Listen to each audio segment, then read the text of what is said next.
Assalamualaikum warahmatullahi wabarakatuh. Baik, kami dari kelompok 5 ingin mempresentasikan materi bagian kami, yakni terkait dengan sistem pernapasan pada manusia. Sebelumnya perkenalkan, nama saya Muhammad Fadri Irsyad. Yakni mari kita kupas bersama-sama terkait dengan sistem pernafasan yang ada pada manusia. Yang pertama yakni terkait dengan pengertian sistem pernafasan manusia. Perlu kita ketahui bahwasannya bernapas adalah suatu fungsi dasar kehidupan pada manusia, yakni pengambilan ataupun maksudnya oksigen dan juga pengeluaran dari karbon dioksida. Proses fisiologi ini bertujuan untuk menyediakan asupan oksigen yang ada di dalam tubuh dan juga mengeluarkan karbon dioksida sisa dari pemrosesan yang ada di dalam tubuh. Untuk selanjutnya, bernapas atau bisa disebut dengan respirasi yang dapat didefinisikan sebagai sebuah proses pengambilan oksigen ataupun O2 dan juga pengeluaran pengeluaran karbon dioksida ataupun CO2, yakni hasil sisa pemrosesan yang ada di dalam tubuh, dan itu terjadi di dalam darah manusia. Jadi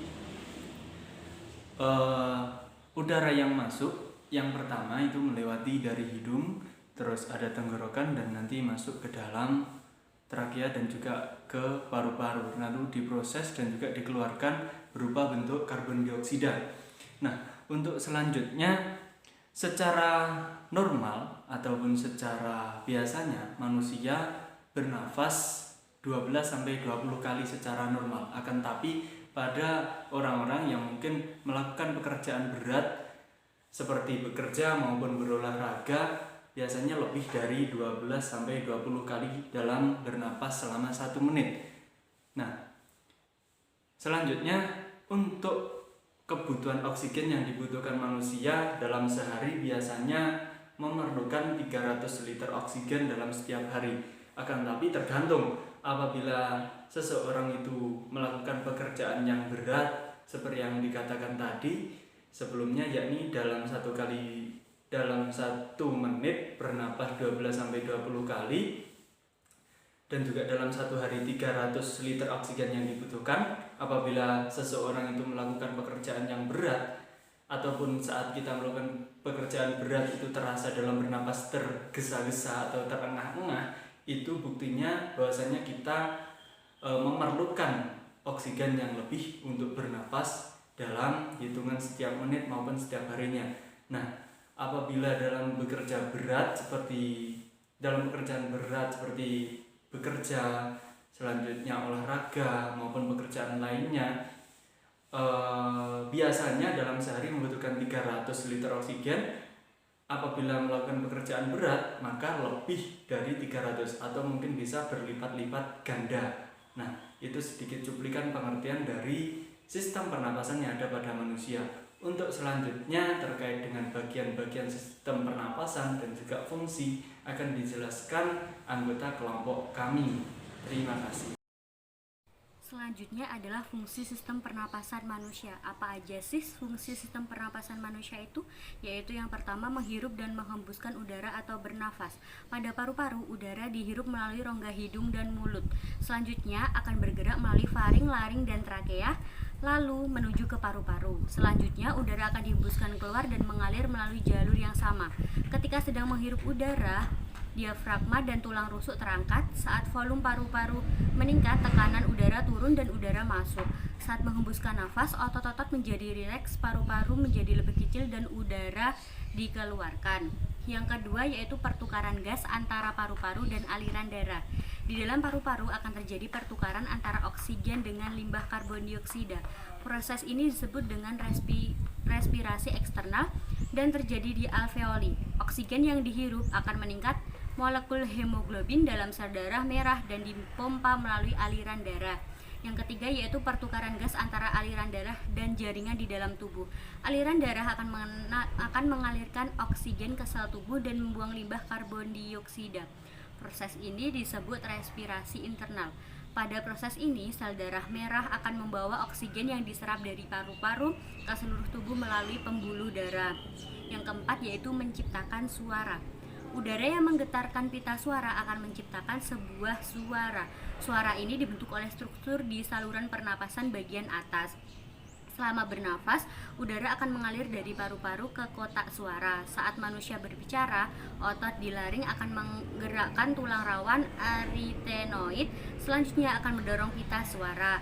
Getaran yang besar pada pita suara akan menghasilkan suara bernada tinggi, sedangkan getaran yang kecil akan membuat suara bernada rendah. Yang terakhir adalah mencium bau. Proses penciuman dimulai dengan serat penciuman yang melapisi rongga hidung. Saat udara memasuki rongga hidung, bahan-bahan kimia di udara akan mengaktifkan reseptor sistem saraf. Stimulus ini akan mengirimkan sinyal ke otak. Sinyal tersebut akan bergerak dan dari situlah manusia bisa mengenali bau. Saya Neni Nur Afifah. Pembahasan yang selanjutnya yaitu organ dan bagian-bagian sistem pernafasan pada manusia. Yang pertama yaitu rongga hidung. Udara yang berasal dari luar akan memasuki rongga hidung. Di dalam rongga hidung yang berselaput ada kelenjar minyak dan juga kelenjar keringat. Selaput itu berfungsi untuk menangkap benda-benda asing yang masuk ke dalam saluran pernafasan. Di dalam rongga hidung juga ada rambut-rambut kecil dan tebal. Rambut-rambut itu memiliki fungsi untuk menyaring partikel kotoran-kotoran yang masuk ke dalam hidung bersama udara. Selain itu, ada juga konka yang memiliki fungsi untuk menghangatkan udara dingin yang masuk ke dalam rongga hidung. Yang kedua yaitu faring atau tenggorokan. Udara yang masuk dari rongga hidung akan melewati tenggorokan. Tenggorokan memiliki dua cabang saluran, yaitu saluran pernafasan dan saluran pencernaan, yang terletak di bagian belakang. Fungsi utama tenggorokan adalah menyediakan saluran untuk udara yang masuk dan juga keluar. Di tenggorokan juga ada pita suara yang berguna untuk menghasilkan suara. Jika ada udara yang masuk, maka pita suara akan bergetar dan menghasilkan suara. Yang ketiga yaitu trakea atau batang tenggorokan. Tenggorokan adalah organ yang berbentuk pipa dan terletak di bagian leher sampai ke rongga dada. Dinding tenggorokan sangat tipis dan kaku dan ada di dalam rongga bersilia. Silia ini memiliki fungsi untuk menyaring benda-benda asing yang masuk melalui saluran pernafasan. Batang tenggorokan ada di depan kerongkongan. Batang tenggorokan memiliki dua cabang. Cabang dari tenggorokan itu akan bercabang-cabang lagi di dalam paru-paru dan menjadi saluran kecil yang disebut bronkiolus. Pada bronkiolus ada gelembung-gelembung kecil yang disebut gelembung paru-paru atau alveolus. Yang selanjutnya, laring atau pangkal tenggorokan. Pangkal tenggorokan adalah organ pernapasan yang berbentuk seperti saluran dan dikelilingi oleh tulang rawan. Pangkal tenggorokan memiliki tulang rawan yang disebut dengan epiglotis. Tulang rawan ini ada di bagian pangkal laring. Pangkal tenggorokan juga diselimuti oleh membran yang bernama mukosa. Membran tersebut memiliki epitel-epitel berlapis yang cukup tebal untuk menahan getaran-getaran suara yang sampai pada pangkal tenggorokan. Fungsi utama dari pangkal tenggorokan adalah sebagai tempat keluarnya masuk udara dan juga tempat menghasilkan suara. Disinilah jantung terbentuk yang disusun oleh beberapa tulang rawan pangkal tenggorokan. Di dalam pangkal tenggorokan juga terdapat katup. Ketika manusia sedang menelan makanan, katup pada pangkal tenggorokan akan menutup dan akan terbuka jika manusia sedang bernafas. Yang selanjutnya adalah bronkus atau cabang batang tenggorokan.